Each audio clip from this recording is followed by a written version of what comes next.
रोहन एक 12 साल का लड़का था जिसे पुरानी किताबें पढ़ने का बहुत शौक था। उसके पास उसके दादाजी की एक पुरानी किताब थी। किताब में कुछ रहस्यमयी बातें लिखी हुई थी, जिसमें एक छुपे हुए मणि का जिक्र था जो पाने वाले को असाधारण शक्तियां दे सकती थी। रोहन ने सोचा यह सिर्फ एक कहानी होगी, लेकिन जब उसने किताब के पन्नों को पलटा तो एक हैरान कर देने वाला नक्शा देखा। इतना देखते ही रोहन अपना बैग और कुछ खाने का सामान, साथ में टॉर्च, लेकर उस जंगल की तरफ चल दिया जिसका जिक्र किताब में था।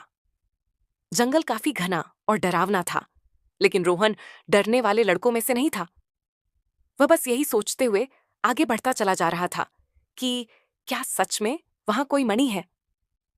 तभी अचानक एक बंदर उसके बैग को खींचने लगता है। रोहन भी उसके बच्चे के साथ खेलने लगता है। तभी एक बंदर रोहन से उसका चिप्स छीन लेता है। रोहन कुछ करता इससे पहले ही उसकी नजर पास ही एक हिरण पर गई। मानो लगता था जैसे हिरण उसे कहीं ले जाना चाहता हो। रोहन बिना देर किए हिरण के साथ चल देता है। कुछ देर चलने के बाद रोहन एक पुराने मंदिर के पास पहुंचता है। मंदिर के पास एक पत्थर होता है। रोहन जैसे ही पत्थर को हाथ लगाता है, अचानक एक शेर आ जाता है। साथ ही एक आदमी की आवाज आती है, कौन हो बेटा? रोहन अपनी सारी बात आदमी को बताता है। रोहन की बात सुन आदमी बोला, हाँ, ये मणि सिर्फ सच्चे दिल वाले को ही मिल सकती है, जो इस जंगल की रक्षा करेगा, ना कि सिर्फ इसे पाने की लालच करेगा। तभी पत्थर चमकने लगा। शेर पीछे हट गया। लड़का डरता हुआ पत्थर के करीब आया। जैसे ही उसने हाथ लगाया, पत्थर फूट गया और एक चमकदार मणि दिखी। लड़का मणि को उठा लिया।